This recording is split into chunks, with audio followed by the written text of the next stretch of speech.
Our effing class against Hull on Tuesday. It's back to Portman Road for another top of the table clash with Preston for hopefully more of the same. This is the Blue Monday podcast.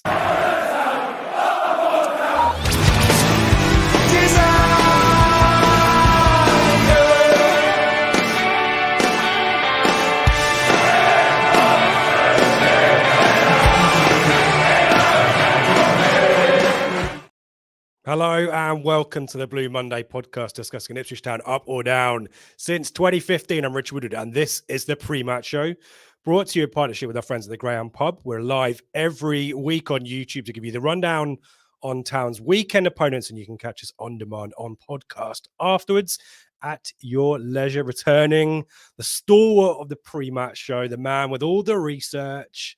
Look at his face. Seb Brown, how are you, mate?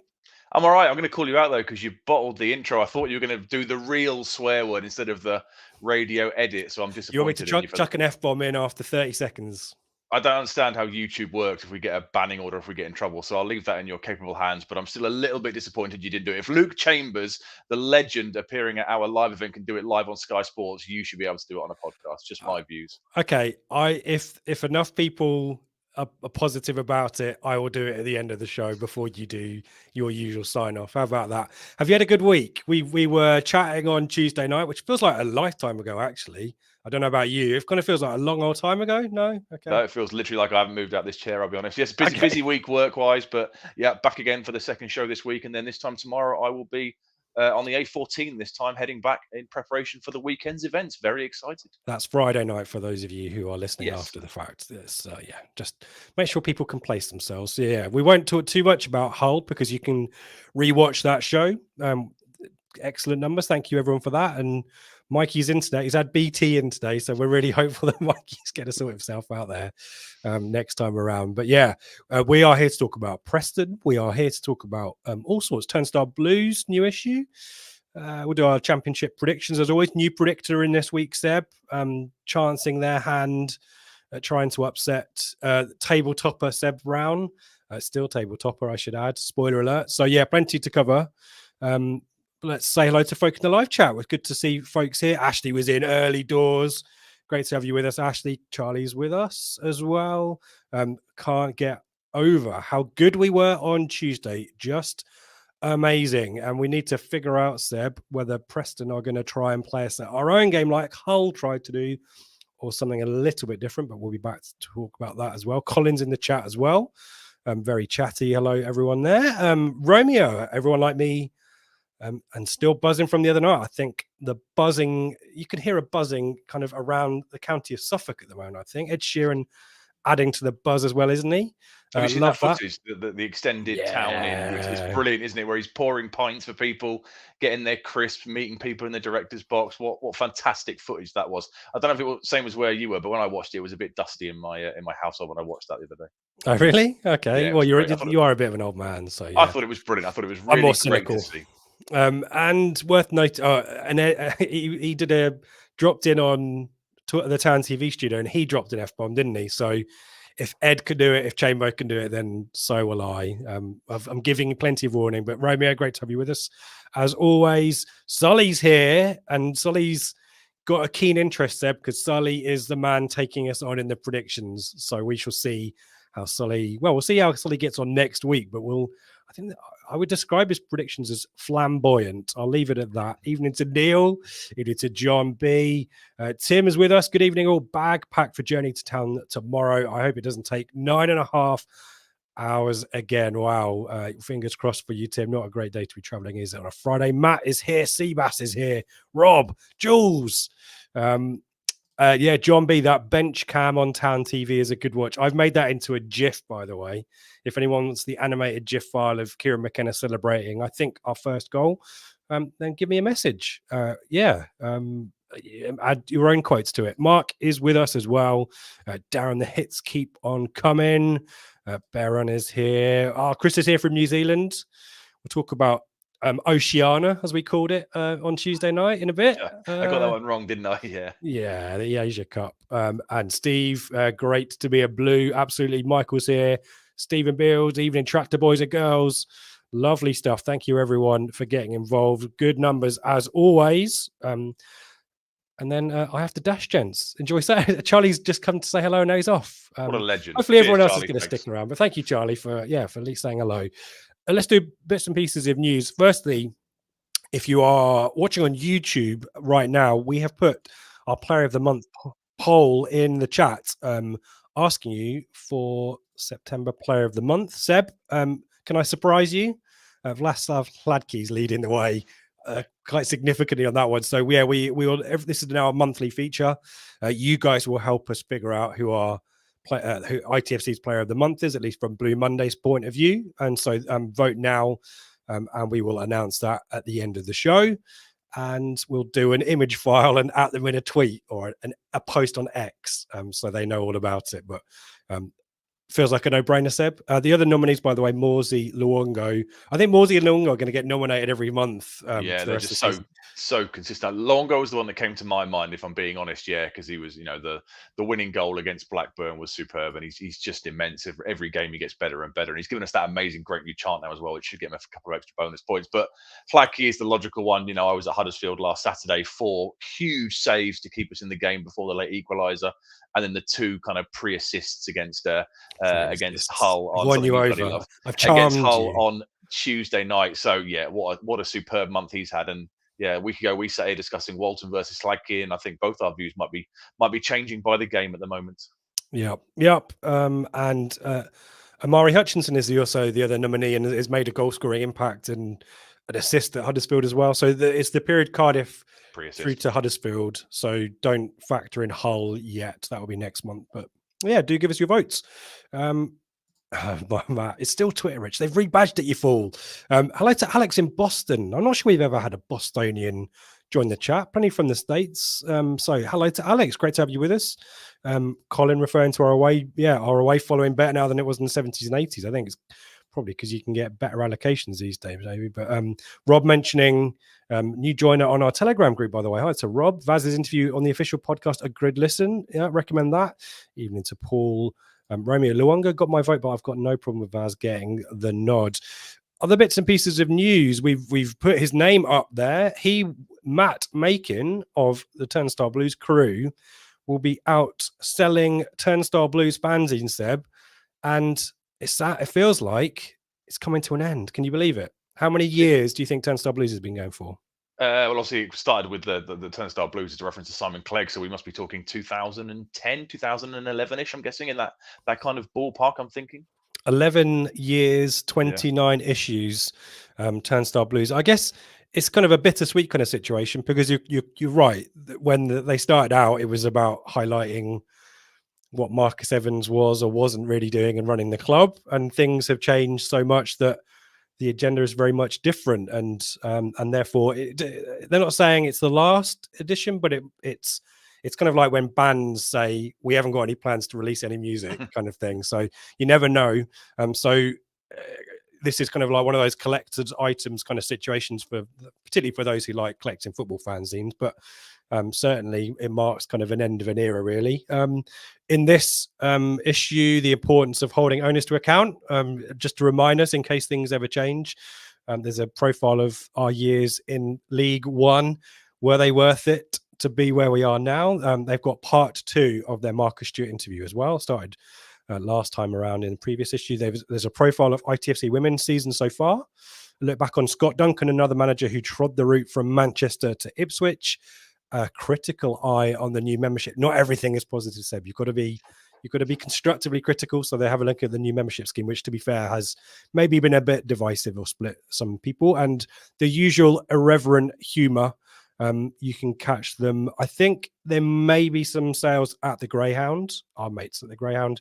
Otherwise, look out for them on the corner of Portman Road near the Sir Ralph Ramsey statue, the North Stand and the Cobbold Stand. I think it's still £1 And if it is £1, Seb, that's amazing. 11 years and the price has never changed. That is incredible. And that's testament to the hard work those guys put in, because we all know the world now, everything seems to have gone up 200-300%. But for those guys to keep knocking out that quality content and keeping it a quid is phenomenal. So, yeah, a huge hats off. Well done. Thank you for all the hard work you've put in over the last 11 years or so. And like you say, it's bittersweet, isn't it? It's the end of an era for it, but it shows we're in great hands for the time being.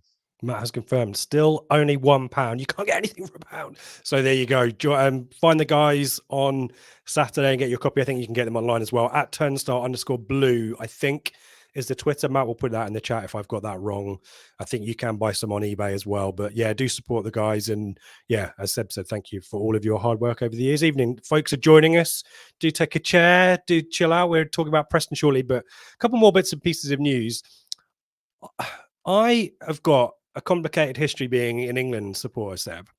Right. Kind of like sometimes it's a bit of a struggle, isn't it, to enjoy supporting England? And I kind of feel like in the international window coming up, I might want to support Australia. Tell me why, Seb. I don't know. That's a bit weird. I mean, it's obviously much more exciting at tournament football, but yeah, okay, I don't really get that one. The international breaks are incredibly frustrating. You don't think you don't understand? You wrote the script, mate. Why would I want to support Australia? No, I understand why, because of Luongo and Cameron Burgess obviously being called up. But being a host, go with it. If you're being genuine, that's a bit weird. No, great for those two. Obviously, Burgess got his first cap in the States last month. He's in the squad for the second time. And Luongo makes a return after 4 years, I think it is, away. I think his last cap was in 2019. He won 43 caps so far. Dropped off the radar despite being, a pretty consistent player at kind of Championship and League One level. But he's made it back as well, which is great for him and Burgess. They're not flying away. The games are in London. It's a friendly against England at Wembley, and it's a friendly against Arms would be very tired if they were flying away. The Brentford, you're on one tonight, aren't you? The Brentford Community Stadium. So they're not travelling, which is great for us. It might have further implications with not the Oceania Cup, the Asia Cup on the horizon, maybe. But great for those two. Brilliant news. Hopefully they'll get some minutes against England. We can all watch them play at Wembley against England. And just a note for Sammy Moores as well, didn't make the final Egypt squad today. So we've had Luongo join up with the squad. Burgess still in one, and Mooresy's kind of been left out of one. So what that details for January, I have no idea at this point. But great for those guys, and great for us because they're not flying off halfway around the world. It's a pretty easy trek for them. And what it suggests is there is an unbelievable Egyptian midfielder somewhere that none of us know the name of, because that's the only logic I can think of there. So, Eric does make a very good point. What about the awful colours? Yeah, fair point on Australia. Hopefully they'll be wearing the away kit, but it would be great to see them up against England, wouldn't it? And who knows what might follow after that. Finally, ITFC women, before we talk about Preston. The women are on the road this week, and Oxford. Oxford typically have been quite, they've had a bit of a fortress. I don't think they've lost a league game at their current home ground until this season. Hashtag beat them. Hashtag beating everyone at the moment.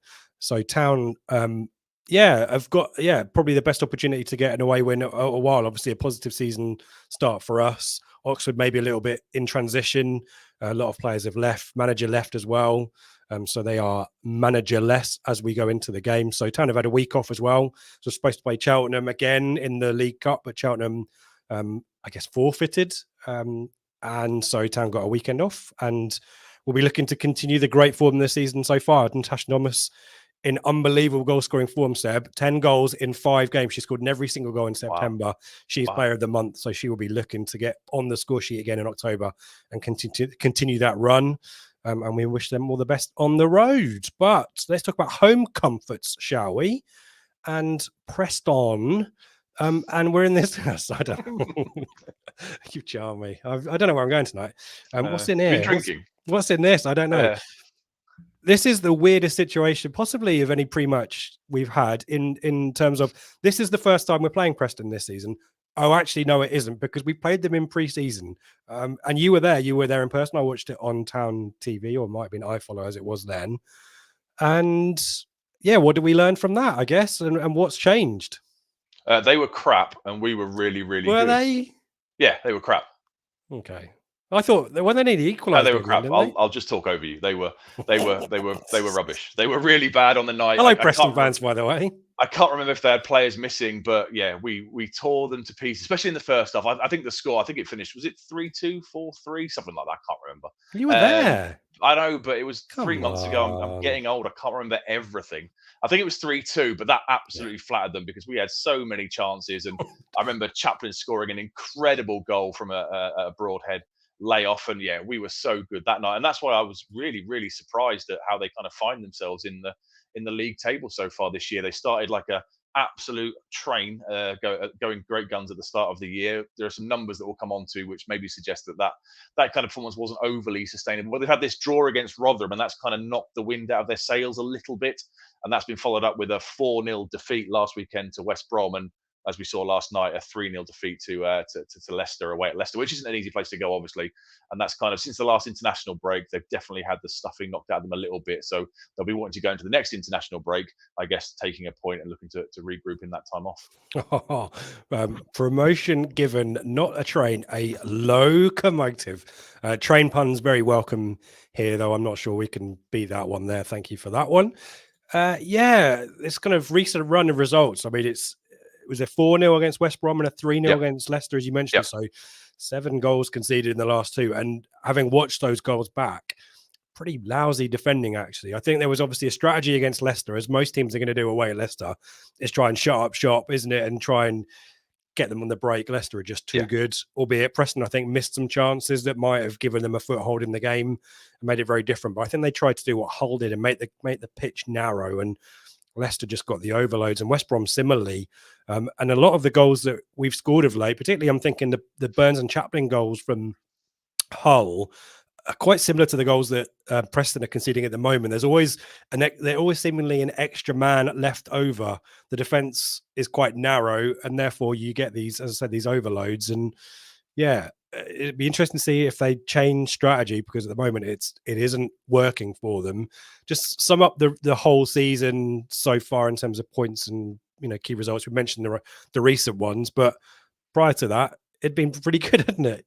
It had been from a results point of view. Yeah, they're currently sitting third with 20 points from 10 games, so the magical 2 points per game number, even taking into account these last 2 weeks of heavy defeats. Played 10, won 6, drawn 2, lost 2, scored 13 goals, conceded 13 goals. So they have scored the fewest in the top 6, and they've conceded the most in the top 6. Their away form is 8 points from the 5 games played, so pretty reasonable. Wins against Sheffield United and Stoke, draws against Bristol and Rotherham, and the defeat last night, Wednesday night, to Leicester. The overall home and away is 2 wins, 2 losses, and a draw in the last 5.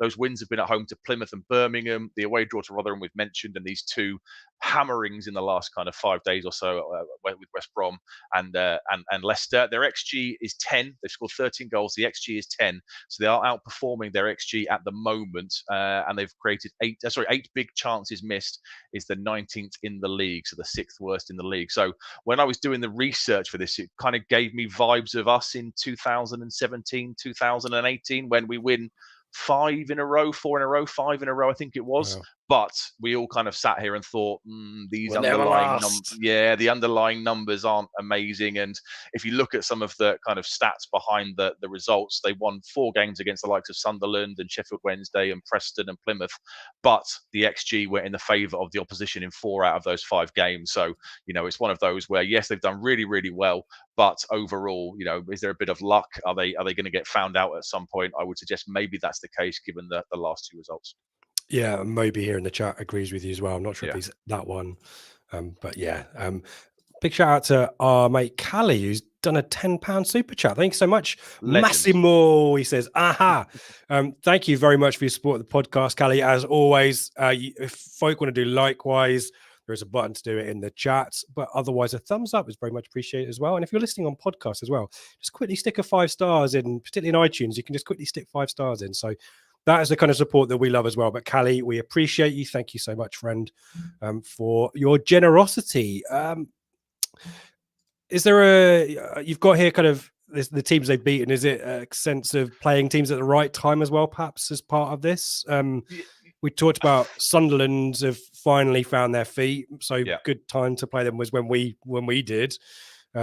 Sheffield Wednesday, obviously, absolute basket case. And Neil Thompson in the dugout, I think, for them against Darren Moore's Huddersfield. So that'll be interesting, but we wish Town legend Neil Thompson, all the best there. But Swansea, Stoke, Plymouth have kind of been up and down as well, haven't they? Birmingham, I guess, been okay. But maybe, as you say, kind of fixtures helpful in regard of picking up points early doors. Is there something to read into that? I think so. I think the fixture list might have been a bit kind to them, and now they're kind of going up against West Brom are fifth, I think, at the moment. Leicester, obviously, top of the league above us, probably heading for 90 something points this season if they continue the way they're going. I think that the run they had, those wins they had, were against teams you probably might expect them to do well or do okay against. We kind of view them as probably a side somewhere between 12th and 15th. Is that fair? I would say mid table or slightly lower, I would imagine, in most people's predictions at the start of the season. And if you're in there, then the kind of teams you've played, the likes of Stoke were a bit of a mess. Plymouth were still kind of finding their feet a little bit. Birmingham had dropped off. Sunderland was a really impressive win, but I think it was the third game of the season. They were still finding their feet a little bit. So I think they've been played kind with the fixture list. However, the last two results, the West Brom and the Leicester show, when you go up against sides in this division who are ruthless and maybe from the upper echelons, and they will start to struggle. Yeah, do you want to talk to us about last season as well? We kind of dealt with the Leicester game and how very attritional it might have been for them. And you kind of quote from Ryan Lowe, disappointed but proud. I'm not so sure about that one. But talk to us about last season. Mid-table is kind of where we expect them to finish this season, and it's very much where they finished last season. It was, 12th with 63 points, missed out on the playoffs by 6 points. They scored less goals. They only scored 45 goals last season. That was less than two of the relegated sides in Reading and Blackpool. So goal scoring is an issue. They ended the season really poorly. They had 4 defeats and a draw in the last 5 games. And there was a bit of toing and froing between the manager and the fans at points. Not kind of Mick McCarthy levels towards the end of us, but a couple of digs on either side and boos and that kind of thing. So it wasn't necessarily a happy home life last season. Now, although the league position was pretty good compared to some of they're not a parachute side. They've been in the championship for a good few years. It must be their 8th or 9th season on the bounce in the championship, having come back up from League One. So it's a solid, steady kind of season, but they didn't certainly pull up any trees. No, and let's talk briefly about our history with Preston. Let's start with this because we'll put this to the chat. I can't recall too many pleasant memories about playing Preston. We'll talk about the last time we played them in competitive action. We were both there and it was an absolute freaking nightmare. I'm just warming up to that F-bomb, by the way. I've gone from flipping to freaking. But any positive memories you can recall of playing Preston? I've got a commentary clip that has one, but I remember in the early 2000s under Big Fat Joe, they were a side we would normally beat pretty comfortably. Tommy Miller always used to score against Preston, if I remember correctly, not necessarily penalties either. So I remember them being a fairly easy team to kind of dispatch. I remember a horror 4-0 at Portman Road on a blaking hot bank holiday. Collins played, yes, did he? Yeah. David Nugent obviously played for them, obviously, and scored his customary couple of goals. Nugent. But that was the season with Sam Parkin and Nicky Forster after Coochie, Miller and Bent all left. So I think that was kind of a bit of a reality check of what we were now going to face. But like you say, apart from that, in recent times, I can't remember too many amazing games against them. And like you said, the last time we faced them was at Deepdale in April 2019. We were both, I think it was Good Friday, wasn't it? We were both there and we lost 4-0. We got a pie, didn't we? Or a drink or something. Got a voucher for being there, I think. Because it was a bank holiday, wasn't it? Yeah, it was Good Friday. Hammered 4-0. I remember Caden Jackson furrowing an awful kind of thing up front on his own, getting no support whatsoever, and we were absolutely awful. It was a week after the relegation was confirmed at home to Birmingham, and we were absolutely shocking that day. Yeah. Should we try and find a positive memory to give us a positive feeling going into Saturday? Go on, cue up the clip. Here's a commentary quiz. I want to know what the game was, scoreline, season, as much information as you can give me. And what a pleasure it is to have some Peter Drury commentary, which should help you age it as well. Horlock. Richards. Wilness. Coochie. Westlake. Oh, referee's waved it on. And Bent. He deserves a goal. He's got a terrific goal. He's a super player. And Ipswich are a very, very watchable team. I enjoyed that because I think you could change the players' names for this current team and it would sound very similar to the. I was going to say exactly the same thing. Yeah, if you replace Hladkey, Davis, Harness, Davis, Chaplin, it's basically the goal of the night with the same line saying they're a very watchable team. Yeah, so we'll come back and we'll give you that before we start talking about us. But yeah, if anyone can place that goal from the scoreline or the season or the date, then let us know. Yeah, we've dealt with. Let's talk about Ryan Lowe then. You mentioned sometimes a bit of acrimony between him and the fans, but generally he's done a good job there, hasn't he? Yeah, he's been there coming up a couple of years. He was appointed in December 2021. He's managed 87 games, won 35, drawn 23, lost 29. So 1.47 points per game, which gets you mid-60s across a season, which is currently what they got last year, and probably puts you in that just off the playoffs kind of territory. Known for his spell at Plymouth, obviously. He left Bury to go to Plymouth, and then he moved on from there, and Stephen Schumacher took over at Plymouth and became a rival for us in the last couple of years. But yeah, there are these a few kind of acrimonious things between himself and the fans. There was a triple substitution in September 2022, which was universally booed at Deepdale with chants of "you don't know what you're doing" ringing around the ground. And then in February this year, February 2023, they lost to Bristol City at home. They were on an awful run. They took 1 point between November and early February at Deepdale. It was a horrendous run of form. And he came out after the game and said he was the victim of disgusting, unacceptable abuse. So it's not been a happy home life. I guess a good start, however, will kind of bring some goodwill and some good love back between the players and the fan and the manager. He came out and said, "I don't feel I need to rebuild any kind of bridges. I'll do that on the pitch, and our performances will bring love back." That was Rob's just mentioned there on YouTube, wasn't it? The Preston where the outfield player Gallagher went in goal. That was Paul Lambert's first game at Portman Road. Should have won it. Making a cracking save from Danny Rowe. Dipping volley from the edge of the box. Paul Gallagher tipped it over, And if we'd have won that one, follow it up with Reading the week later, we go 2-0 up. We would have stayed up. Yeah, and then we would have probably got promoted the next season under Lambert. So, sliding doors moment there, Rob, isn't it? But yeah, I remember that game. And didn't Jordan Roberts play pretty well in that game? He played up front, I think. He was the focal point. Yeah, on the penalty. Got the keeper sent off, didn't he? I think so. Yeah, he was the lone kind of striker holding up the ball with the back to goal kind of role. So, yeah, what a time to be alive. Jordan Roberts leading your front line. We've all and now look where we are.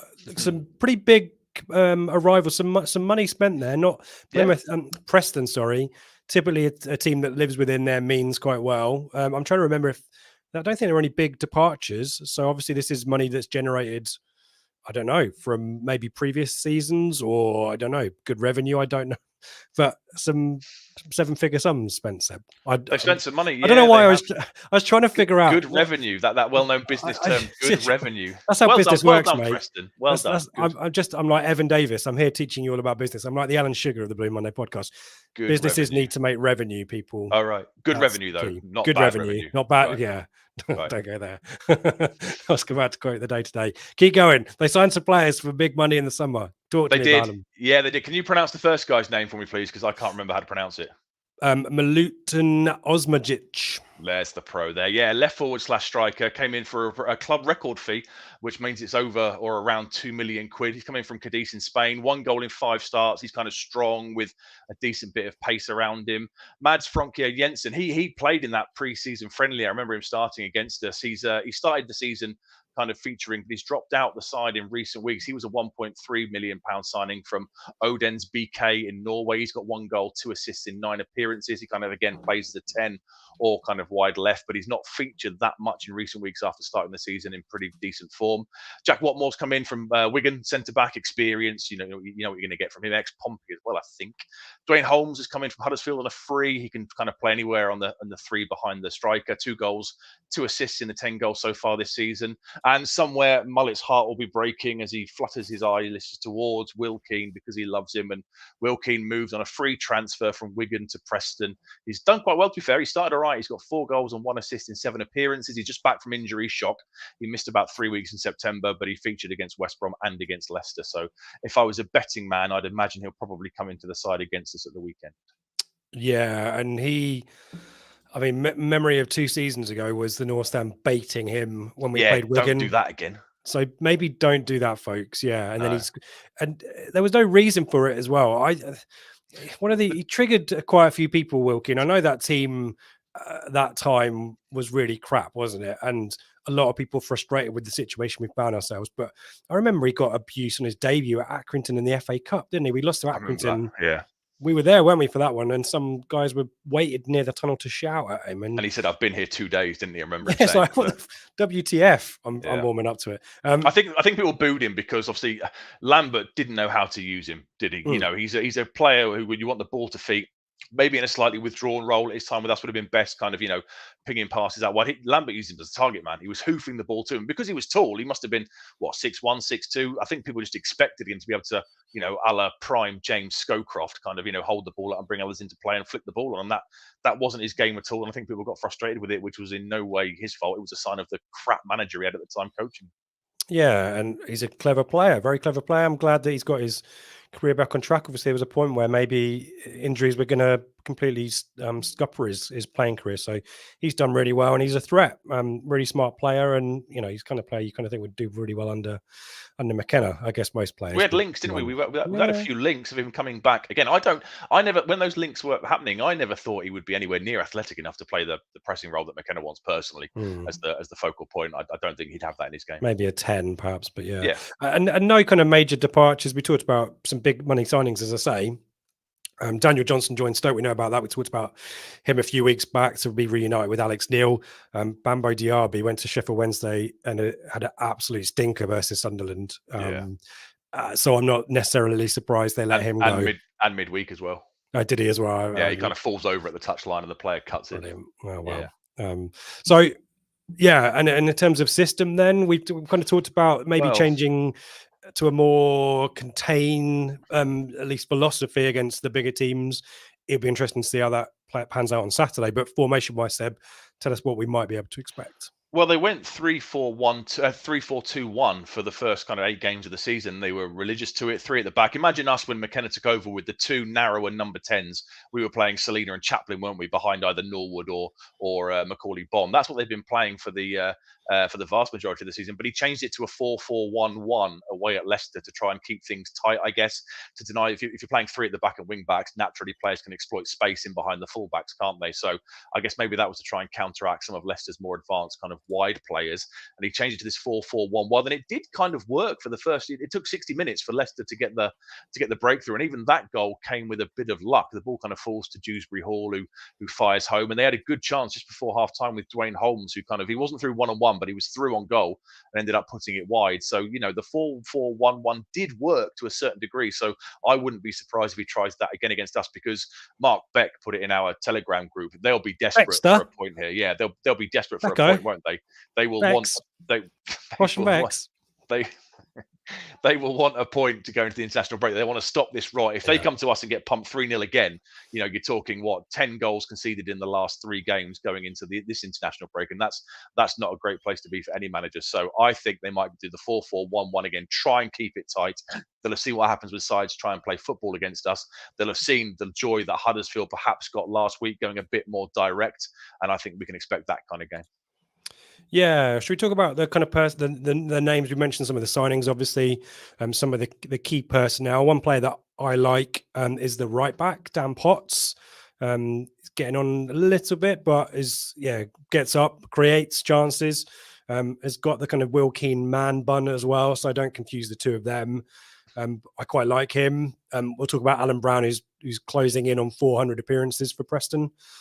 Been there since 2014, so he's a stalwart, isn't he? But any other names that you want to, or other details you want to share with us on key personnel? Yeah, Alan Brown's the captain, like you say, a bit of a club stalwart. He missed last night against Leicester with illness, but he's expected to be back for Saturday. 2 assists, 52 touches per game is what he averages, so likes to get involved. He can either play deeper as the kind of number 6 or number 8, or push on to one of the number 10 roles behind the striker when they were playing that kind of formation. Freddie Woodman, the goalkeeper, signed from Newcastle, only 2 clean sheets in the 10 games this season, only averages 2 saves per match, which is the lowest in the league. I thought he was quite a decent signing. Is that a good thing or a bad thing? That's what I can't work out. We'll come on and discuss their kind of stinginess. They're quite good away from home at restricting teams to chances, but I couldn't work out if that was a good thing or a bad thing or not.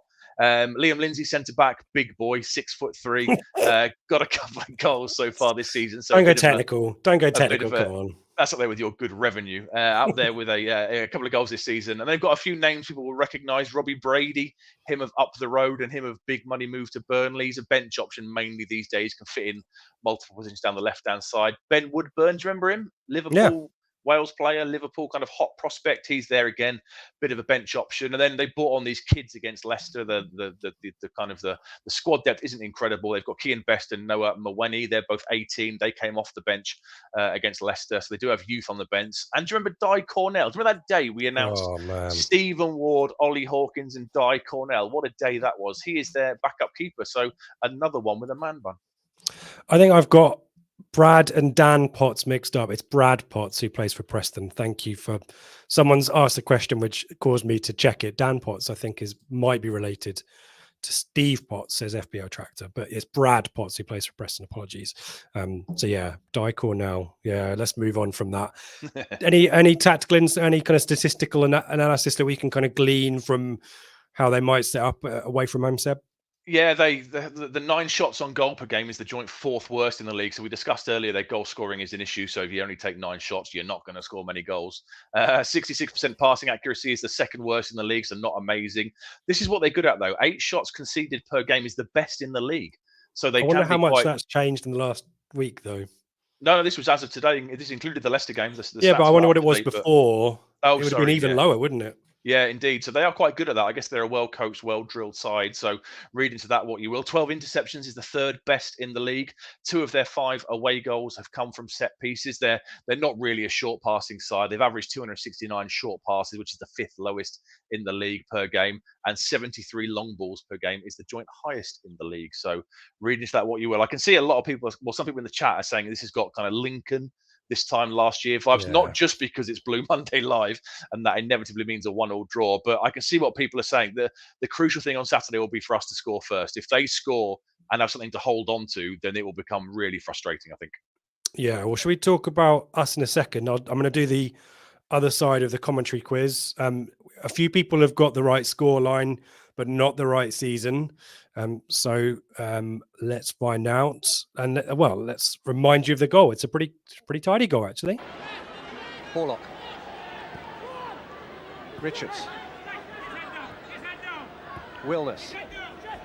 Cucci. Westlake. Oh, referee's waved it on. And Bent. He deserves a goal. He's got a terrific goal. He's a super player. And Ipswich are a very, very watchable team.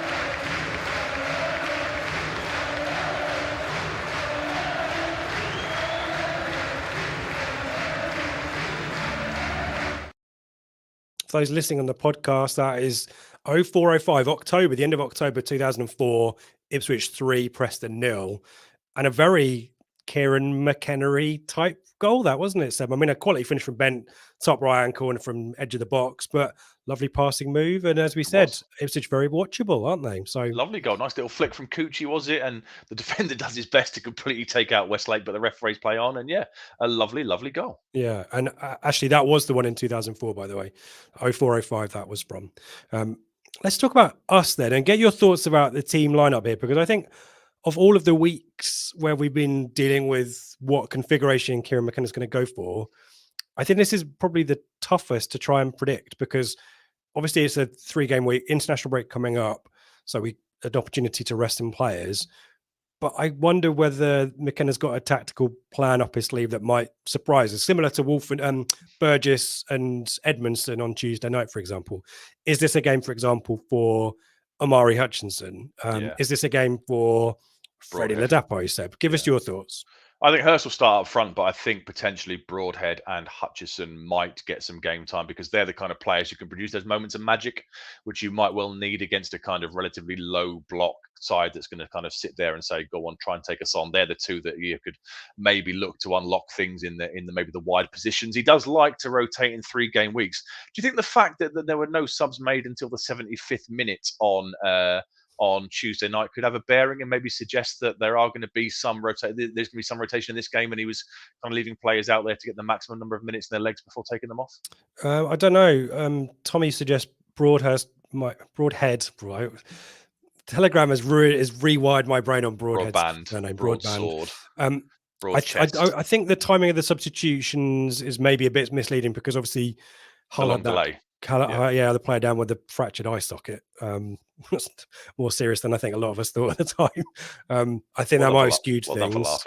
I wasn't laughing. I was incredulous at the time. It He looked still very should have gone off innocuous. the pitch, though, shouldn't he? The Still should have referee gone off the didn't manage pitch. that Yeah. situation The particularly ref well. was But crap. yeah, I think one of those ones where you kind of completely unaware and just get a little bit frustrated. But yeah, I'm not So sure. that means if you start Broadhead, you've got to drop Harness.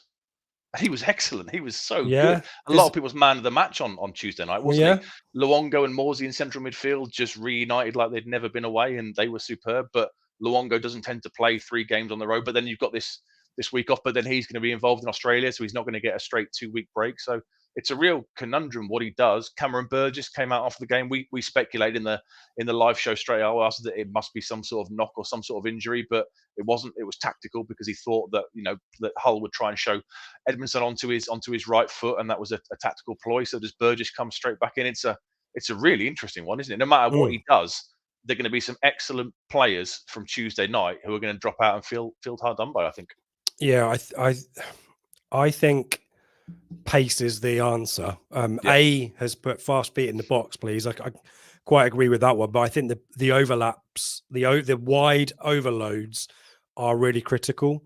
I wonder whether Harry Clark might get a nod because I think he's probably a little bit more pacey than Williams, but that would be harsh on Williams. And if you bring in Hutchinson and Williams have developed this understanding. So, man, it's a really difficult one to call. And I think where we're going is we're not going to try and guess it, but we think there might be changes, Seb. We'd be surprised if it's the same 11 that started Hull, right? I would be, yeah. I mean, obviously, after a 3-0 performance like that, the logical thing to do is not to change anything because everyone was superb, all the full 1 to 11. But in a 3-game week, I'd be very surprised. And McKenna's so intelligent with his man management, isn't he? Even if he does drop Harness, drop Edmondson, drop Burns, for example, players coming to replace them, they will know that there's a good reason behind it, and they'll still feel involved and they'll still contribute when they come off the bench. And yeah, we can have total faith in him to do the right thing as he always does. Yeah, let's have a look see what folk have got to say in the chat. Ashley, I thought the whole game would be tougher. I'm expecting a slightly easier game, he reckons. Stuart McKenna will have a plan to unlock them. I think we've suggested that. As we said, Saturday could be a grind. We need to give the team 100% support. You just score first, don't you? Score first. Well, yeah, it's not really an issue. So Michael's point here, will we sit back and try and pull them onto us to find spaces behind? I don't think we will. I think Preston will want to sit in and low block, won't they? So yeah. I think the onus is on us to attack them, isn't it? And they'll want set piece danger and they'll want counter-attack danger. So I think it might be one where, we haven't too often this season, as we debated after Hull, 50-50 possession, wasn't it, on Tuesday night, which was weird. But I think this will be one where we have 60% possession, won't it? The question is whether we can find the key chance to convert to get the goal. Eric's going for Hutchinson coming in, as we say, wouldn't be a surprise. And Stuart agrees. This is one for Hutchinson. Spoiler, he'll finally win a penalty. Hold that thought. When we come to the predictions, we talked about the fast feet in the box from A. Rob, I'd be very surprised if Hutchinson didn't start. Shooting from outside the box could be valuable too. So Taylor, likely to get plenty of minutes too, I reckon. Interesting thought there. Gillian mentions I'd play Hutchinson as much as possible while we have him. So yeah, but Colin Harness deserves to start again. So here's Ipswich Town Old Boy. It's very unusual for a manager to change centre-backs for tactical reasons. Kim McKenna not shy about making that sort of decision. So anything is possible in this hyperplastic squad, Seb. Hyperplastic. Super flexible. We're going to have to nick hyperplastic. Thank you, Ipswich Old Boy, for that one. Stuart doesn't believe Harness is the right one for that. Romeo expecting Burgess to come back. I think the conclusion is we don't rightly know. Yeah, we haven't got a clue what he's going to do. But a lot of people are saying Hutchinson should come in. I see the logic for that one. So I guess you're probably going to be resting Burns. He'll go away with Wales when he looks to get a couple of caps. But he's kind of, I guess he can play left if Broadhead isn't up to it yet. If there's any doubts over Broadhead, no need to risk him. You could play Hutchinson left again. I do like Hutchinson on the right coming in onto that left foot. He caused Huddersfield no end of problems doing that, and I do like him in that role. Yeah, we will give our thoughts on the game in a short while. We will do some predictions, so get your predictions in the chat as well. We've also got a couple of tickets to give away for Blue Monday Live at Portman Road on Saturday. So whoever comes up with the most outlandish or eye-catching prediction, or the prediction with the most working that enables us to understand their thinking. I think, Seb, we will give them 1 or 2 free tickets, whatever they want. Let us know. And we'll also do some questions as well. So plenty of time for questions. If you stick a Q at the start, I will know. I'm not particularly clever, as we've figured out throughout tonight. So a Q at the start will give me an idea that's a question, and we'll come back and deal with those when we finish. But let's do some bits and pieces of information. As always, we are brought to you in partnership with the Greyhound Pub. Perfect pre-match venue, Seb, for Saturday. And we are hoping to have a lot of people there. I'll be filling my boots from the Greyhound menu to give me the energy for Blue Monday Live in the evening. And we've also got our mate Gab Sutton joining us pre-match as well, don't we? Yeah, can't wait. Good to see Gab. I've never met him in person. It's always been on a Zoom or some sort of... Will he be tall or will he be short? It's one of those ones, isn't it, where you meet someone and like having only seen the kind of their face, and it's like, oh man, you're 6'5". I had no idea. I'm looking forward to seeing him. Yeah, it'd be great to catch up with Gab. Gab gives excellent analysis. Make sure you give him a follow on X or Twitter as it used to be. Check out his YouTube channel as well. Excellent, superb analysis from the lower leagues via Gab. He's brilliant. So it'd be great to see him. Hopefully, we've got some sort of booth or pod reserved at the Greyhound for us. Come along and meet us. It'll be great to see as many of you as we can before the game, and then hopefully see as many as you can after the game for Blue Monday Live, which we are really, really looking forward to. Yes, and if you haven't heard about it, I mean, we haven't mentioned it much. We've kept it quiet. It's not really been a focus of attention for the last month or so. Drip feeding it in. Luke Chambers is our special guest. We're really excited to chat to him about the Preston game, about his ITFC career, and anything else. And obviously, you guys, the folks attending on the night, can put your questions to the Town Great as well. We'll have plenty of giveaways and fun and games and the usual kind of Blue Monday chat, but also we are delighted that the club have let us have extended opening in BTs as well. So even if you're not coming down to the event and just want to hang out with us after the game, you can do that. And then we have to kick you out. So go downstairs to go for the event. Tickets still available. If you are on the fence, it will be great fun. It's just a great opportunity, Seb, to meet up and chat football, hang out with town fans talking about football. Hang out with town fans talking about football, talking about how great we are. It's been, I mean, the last 2 have been fantastic atmospheres, and they were after 1-1 draws against Stoke and against Cheltenham. So yeah, come and see us. Things are amazing at the moment. What could be better than spending time in the company of fellow town fans and an absolute legend? And yeah, come and see us. It'll be a fantastic evening. And Luke Chambers as well. So yeah, you can get to the link to get your tickets is in the YouTube description and also on the podcast description as well. You can get them right up to the event, but please do me a favor, because my OCD will be off the charts on Saturday trying to make sure everything works. It would make my life so much more stress-free if people could buy their tickets rather than rocking up at 7:20 and trying to sort it out at the turnstile. So yeah, more details. I'll be on the door doing the ticket. Yeah, Seb will be manning. Seb will be kick. If you haven't got a ticket, your name's not down, you're not coming in. Exactly right. So yeah, we hope to see lots of you then. And but if you're unable to join, and we know a lot of people are unable for various reasons, we will be back on Sunday for the usual Flagship Show, looking back on Preston. It'll be me in the host chair with Dave and Craig. So we'll give you all of our insights, and you can get involved in the usual live discussion as well on Sunday night, 8 p.m. And other than that, join us on Telegram, our messaging group. The match day chat will kick off 5 o'clock tomorrow evening. We'll be talking all about Preston and our pre-match plans, but the football debate, whether it's ITFC or anything else, and cricket at the moment, continues over on Telegram. 2-week free trial, and then there's a subscription thereafter. But if you subscribe and get your free trial right now, you can get a discount on your Blue Monday ticket. So win. And you get to chat to, well, there's hundreds of people in that Telegram. Not hundreds, but 3-figure sum, isn't it, of people in there. So the chat is never ending there. So do join us there. Everything you need, whether that's Blue Monday live tickets, the links to our podcast, our socials, and the Telegram group, Blue Monday ITFC.co.uk.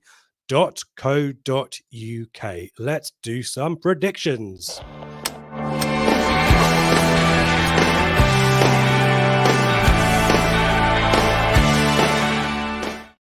Do get your predictions for Ipswich Preston in on the chat. And if you want to predict any other games, there's a lot of you who like predicting the Norwich game as well. So feel free to get that. We'll put as many on the screen as we can.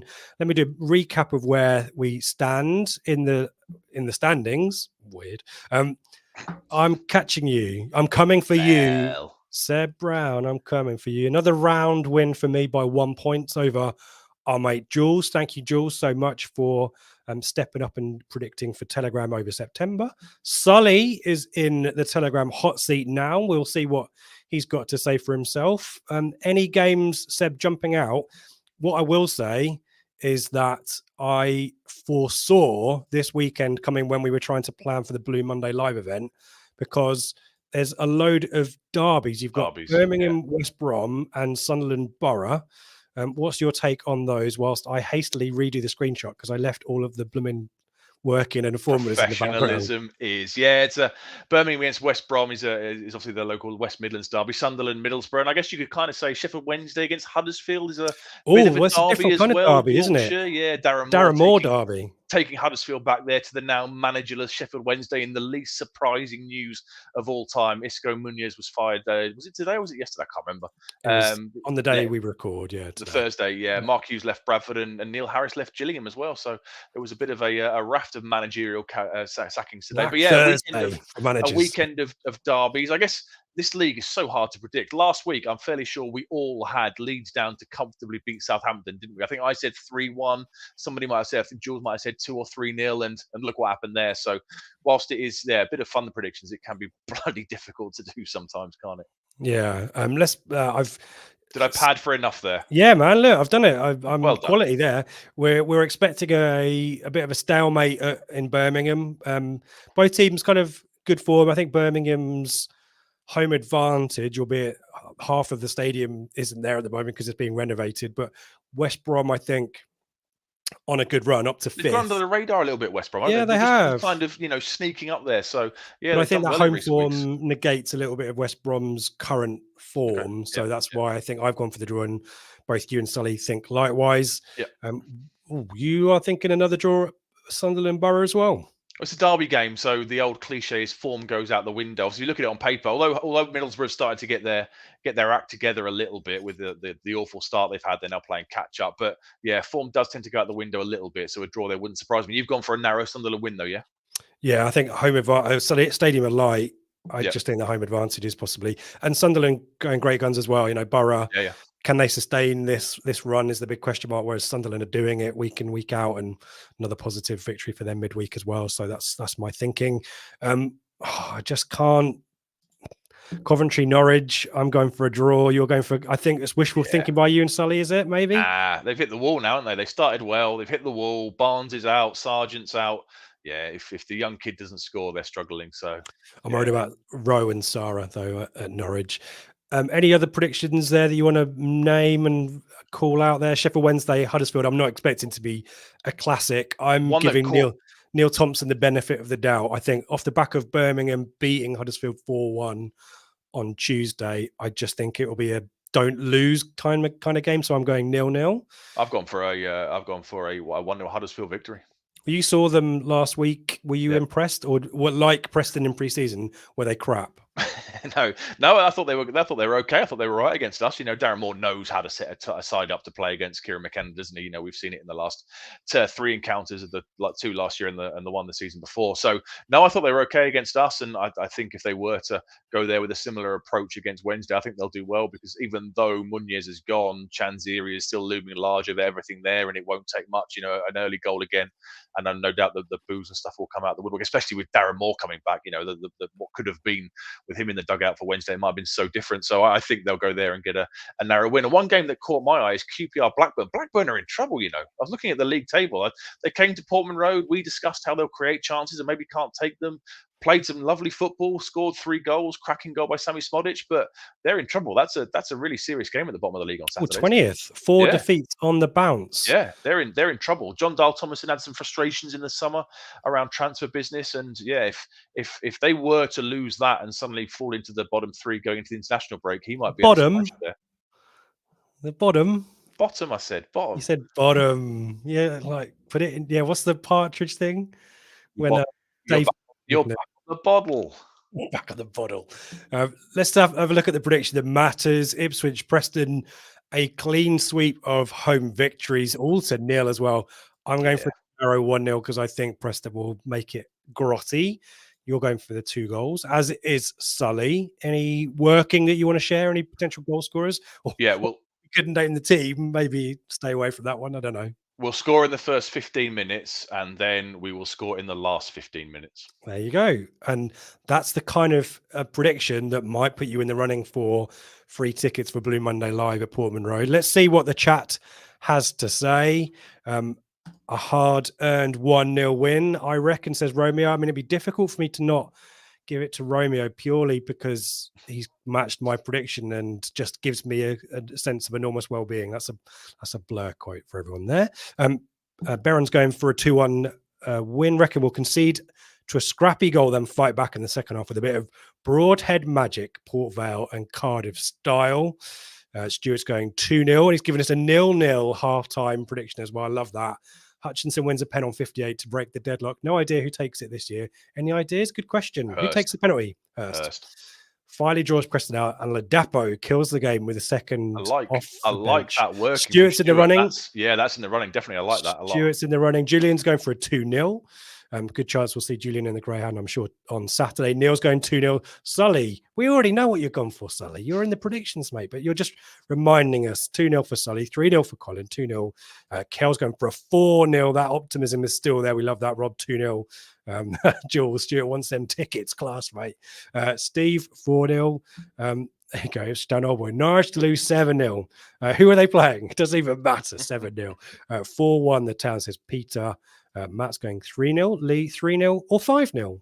Why don't you just split the difference? 4-0. There you go. 9-0 from Ipswich Old Boy. Early goal, and we win this at a canter, but not surprised if this will be a 1-goal game. Got 2-1 from Stidcup, 3-0, 4-1s. Mark with a 2-all. Oh, 2-2. Desmond, don't like that. Colin, Coventry 10, Norwich 0. That would do me very nicely indeed. Just checking, we've got a 4-1 from Nick.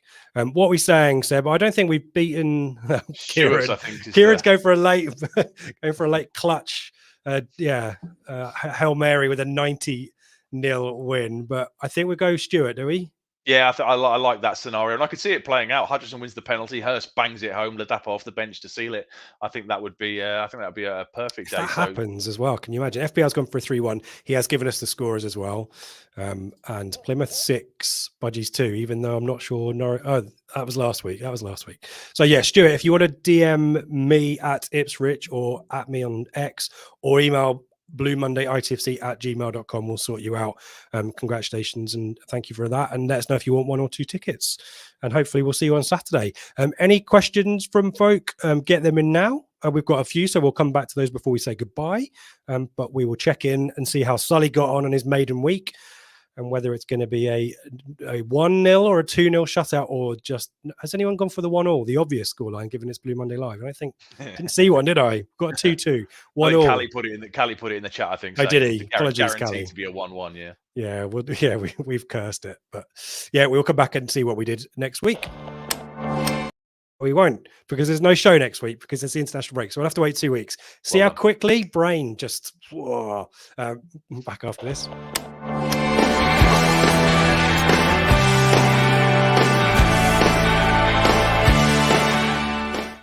Lots of thoughts here on set pieces. I mean, Eric's gone for a 1-all as well, so apologies that I missed those. But yeah, what else have we got in the questions before we say goodbye? I can't see anything, Seb. Here you go, Callie. I was going to go 4-0, but after hearing about those 1-1 on Blue Monday Live days, I'm not sure I will now. Burgess back in with Hutchinson, he reckons. Huddersfield pressed this well and spread the ball well for 75 minutes. An assessment there from Huddersfield in the context of their game. Yes, and Matt, if rumours are to be believed, you're back on the bottle. Anyone got any questions? Here we go. Ashley, with Evans' injury long term, can you see him being removed from the 25-man squad with a potential January signing, Seb? Yeah, really sad for him, isn't it? You know, he put the tweet out saying, within the space of a week, he goes from captaining the side against Premier League opposition in a superb comeback victory to, I presume, being out for the season. You're the medical expert. You know about abductors MCLs. and adductors. Do you know about MCLs and how long the recovery time is from surgery for one of those? No. I'm guessing it's got to be the rest of the season, hasn't it? And do you know what? I didn't even Google it, so I'm going to Google it right now. A medial collateral ligament. Yeah, obviously it's his knee again. It suggests that the previous 2 times he's had it, the last 2, he's not finished the season with us, has he? He tends to be kind of January, February time he goes down with one of these injuries. And they kind of said the surgery this time should fix the issue for good. So it sounds like they've tried to avoid surgery in the past and kind of getting back through rehab over pre-season over the summer. And this time they haven't had a choice in the matter. It has to be surgery, but it will fix the problem. But yeah, I guess what are we now? What we got 6 months at the end of the season, 7 months into the season. I'd be surprised if we see him again. He's out of contract in the summer as well. So from a squad point of view, yes, you probably do remove him from the squad in January to make space for a new addition, be that Idris El Mazouni on a recall, who knows? And then come the summer, football can be a ruthless business. It might well be the last we've seen him in a Town shirt, unfortunately. Yeah, and of course we all know that the MCL keeps your shin bone in place, so it's obviously very important. Thanks for that. There you go, medical science. Dr. Woodward. Dr. Woodward, like Dr. Brown last week giving his lecture. Callie's gone there, Seb. He gave us a super chat, so we have to indulge this question. When does Walton come back in? Or is Ladke number one for the? Oh, he's done it. He's done us. Yeah, we both. It's Ladke's shirt now, isn't it? I think on Tuesday we could have. I having been very much in Team Walton for obvious reasons, I'm massively biased because we interviewed him a couple of years ago, and he's one of my favourite Ipswich players. But Ladke is just bringing so much extra to this team, isn't he? And doing the business at the other end as well, as it were. Yeah, and in the space of a week, we sat here a week ago and said that we know Walton will come back in. It's what should happen. He's the recognised number one.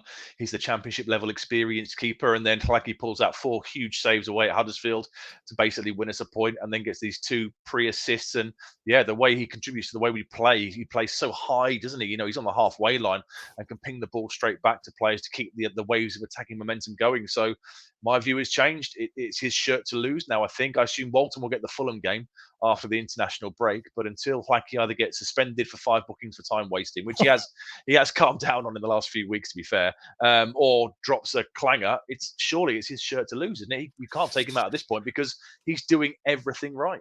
Yeah, I agree with that. Callie, let us know your thoughts as well. Be interested to see whether you agree with that or not, whether you're Team Walton or Team Ladke. I mean, we're Team Ipswich, aren't we? We want the best for the club, and obviously Kieran McKenna will decide what's best anyway. So wouldn't it be funny if Walton starts on Saturday, wouldn't it? None of us saw that one coming. Yeah. But yeah, thank you everyone for your kind words in the chat. Advanced warning of a swear alert. Tonight's been different fucking class. So thank you everyone for joining in the chat. Hope you enjoyed all of Seb's heavy research on Preston ahead of the big order on Saturday. Neil, Fab Show, can't wait for Saturday. We're looking forward to seeing you too. What a great season. Got to hope that we sustain it, Seb, don't we? Vlad, very impressive with his feet, says Ipswich Old Boy. He's even having pre-assists or assists. Jules going for Walton to play against Fulham. Yeah. I'm bringing with confidence. How am I bringing with? Hlaki bringing with confidence. His form needs to dip before Walton comes back. Yeah, I think that's on from really good comment. So yeah, and then Callie mentioning Hladke's contract's up. We'll come back to that one another day. We'll maybe deal with that on Sunday because I'm not sure we'll get too many questions. FBO tracked how does Rich find the time to these pods when he's presumably doing double shifts on the A&E? Well, that's what I'm off to next. Lecturing on good business practice. And good business, yeah, revenue is key, guys. Yeah. So yeah, thank you everyone for joining in. Seb, thank you for your hard work. Hopefully see lots of you in BT's and or the Sir Bobby Robson suite on Saturday night, along with Luke Chambers. And the rest of the pod team, I think all of us, apart from maybe Craig, I think Craig is unable to make it, but Mikey, Joe, we were unsure. Well, Mikey's definitely there. Joe has made himself available as well. So we are looking forward to seeing all of you there. Tickets via the link on the website or in the description, either for the pod or YouTube. Come and join us at the Greyhound pre-match and Gab as well. And Flagship on Sunday, Seb, 8 p.m. as usual. I'll let you sign off as usual. Come to the Greyhounds. Come to Portman Road. Come to Blue Monday Live. Come on, where? Blues. Come to where? I know I messed it up. It was going so well, but I messed it up. Try it again. Come on. Come to the Greyhound. Come to Portman Road. Come to Blue Monday Live. Come on, you Blues.